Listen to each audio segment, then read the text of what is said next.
Quand les gens parlent de graisse abdominale, ils désignent généralement ce qu'ils peuvent devoir, la couche molle que l'on peut pincer, le tour de taille qui semble plus serré qu'avant, le rappel du miroir que quelque chose a changé. Mais voici la vérité inconfortable.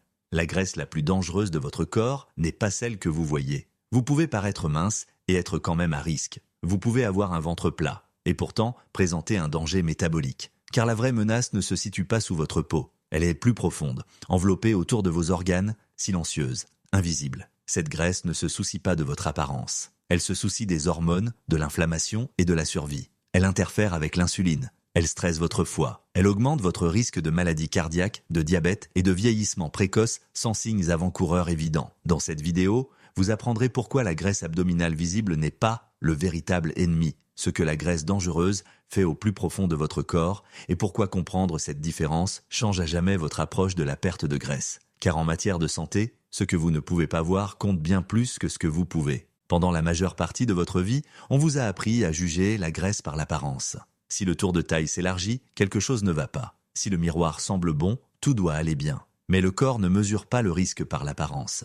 Il mesure le risque par l'endroit où la graisse est stockée et la façon dont elle se comporte. C'est pourquoi deux personnes ayant le même poids corporel peuvent avoir des résultats de santé complètement différents. L'une se sent énergique et stable, l'autre lutte avec la glycémie, la tension artérielle et la fatigue chronique, même si son ventre ne semble pas volumineux. La différence se situe sous la surface. Au plus profond de l'abdomen, entourant des organes vitaux comme le foie, le pancréas et les intestins, se trouve un type de graisse conçu pour les urgences. Elle n'est pas destinée à l'esthétique, elle est destinée à la survie. Lorsque cette graisse s'étend, elle ne s'étire pas vers l'extérieur comme la graisse sous-cutanée sous la peau. Elle se développe vers l'intérieur, silencieusement, invisiblement, et elle communique directement avec vos hormones et votre système immunitaire. C'est pourquoi les médecins peuvent la manquer. C'est pourquoi les balances la sous-estiment. Et c'est pourquoi de nombreuses personnes sont choquées par des résultats d'analyse sanguine qui semblent bien sortir de nulle part. Vous mangez peut-être raisonnablement, vous n'êtes peut-être pas en surpoids, vous faites peut-être même de l'exercice. Pourtant, à l'intérieur, le stress métabolique peut s'accumuler.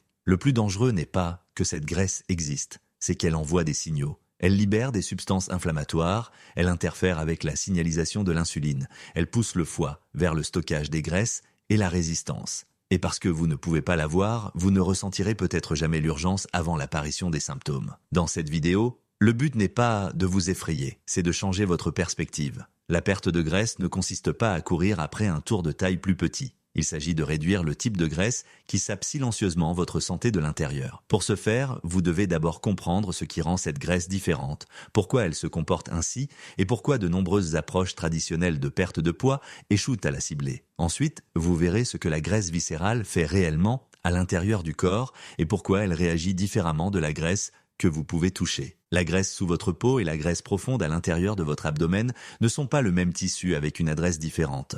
Elles se comportent comme deux organes complètement différents. La graisse sous-cutanée, celle que vous pouvez pincer, est relativement passive. Elle stocke l'énergie et la libère lentement. Elle réagit aux changements caloriques au fil du temps. Elle n'est pas idéale en excès, mais elle n'est pas agressivement dangereuse. La graisse viscérale est différente. La graisse viscérale entoure les organes vitaux tels que le foie, le pancréas et les intestins. Sa localisation lui confère un pouvoir. Elle se draine directement dans la veine porte qui mène directement au foie. Cela signifie que tout ce que la graisse viscérale libère va directement à l'organe qui contrôle la glycémie, le cholestérol et le métabolisme des graisses. La graisse viscérale est métaboliquement active. Elle libère des molécules inflammatoires qui maintiennent le corps dans un état de stress de faible intensité. Elle interfère avec la signalisation de l'insuline, rendant les cellules moins réactives. Elle pousse le foie à produire plus de glucose et plus de graisse, même lorsque l'énergie est déjà suffisante. C'est pourquoi la graisse viscérale et la résistance à l'insuline sont si étroitement liées.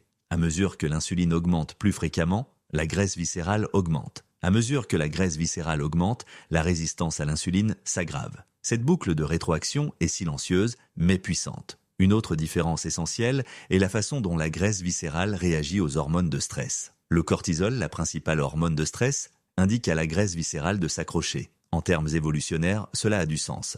La graisse près des organes vitaux agit comme une protection en cas de stress prolongé ou d'incertitude alimentaire. Dans la vie moderne, le stress provient rarement de la famine. Il provient du manque de sommeil, de la pression émotionnelle, des repas irréguliers et de la stimulation constante. La graisse viscérale ne peut pas faire la différence. Alors elle reste. C'est pourquoi certaines personnes avec un tour de taille relativement petit développent quand même le syndrome métabolique à la stéatose hépatique ou une maladie cardiovasculaire. Leur risque n'est pas visible dans le miroir. Et c'est aussi pourquoi la perte de poids traditionnelle échoue souvent à améliorer les marqueurs de santé. Perdre de la graisse sous-cutanée ne réduit pas automatiquement la graisse viscérale. La graisse viscérale répond moins à la restriction calorique et plus à l'environnement hormonal. Elle diminue lorsque l'insuline est prévisiblement basse. Elle recule lorsque l'inflammation diminue. Elle réagit lorsque le foie n'est plus surchargé. Elle lâche prise lorsque le corps ressent la stabilité au lieu de la menace. C'est pourquoi les approches qui se concentrent uniquement sur manger moins sont souvent décevantes. Elles peuvent réduire la graisse visible mais laissent la graisse dangereuse en grande partie intacte. Comprendre la graisse viscérale change l'objectif de la perte de graisse. L'objectif n'est pas seulement un ventre plus plat.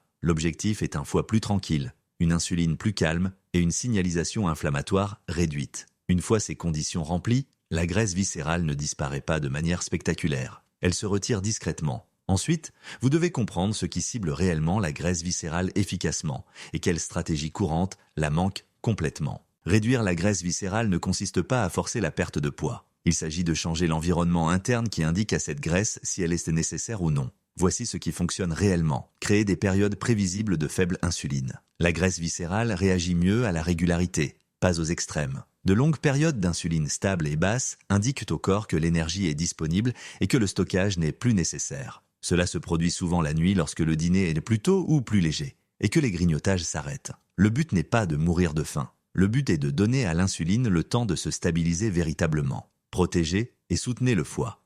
Parce que la graisse viscérale se draine directement dans le foie. La santé du foie est centrale. Réduire le sucre, l'alcool et les repas lourds tardifs suppriment une pression constante sur le foie. Lorsque le foie n'est plus surchargé, il envoie moins de signaux de stockage et plus de signaux de régulation. Ce seul changement peut réduire la graisse viscérale même sans perte de poids spectaculaire. Réduisez l'inflammation chronique. La graisse viscérale prospère dans les environnements inflammatoires. Un mauvais sommeil, les aliments ultra transformés, le stress constant et une alimentation irrégulière maintiennent l'inflammation élevée. Améliorer la qualité du sommeil, simplifier les choix alimentaires et réduire les signaux de stress quotidiens ont souvent un effet plus important sur la graisse viscérale que la restriction calorique. Un système plus calme libère plus facilement la graisse. Bougez de manière à améliorer la sensibilité à l'insuline. Vous n'avez pas besoin d'exercices extrêmes. La marche, l'entraînement en résistance légère et le mouvement régulier améliorent la façon dont les muscles absorbent le glucose. Lorsque les muscles gèrent le sucre efficacement, l'exposition à l'insuline diminue et la graisse viscérale perd son avantage protecteur. La régularité compte plus que l'intensité. Mangez suffisamment de protéines et de micronutriments. Manger trop peu signale un danger.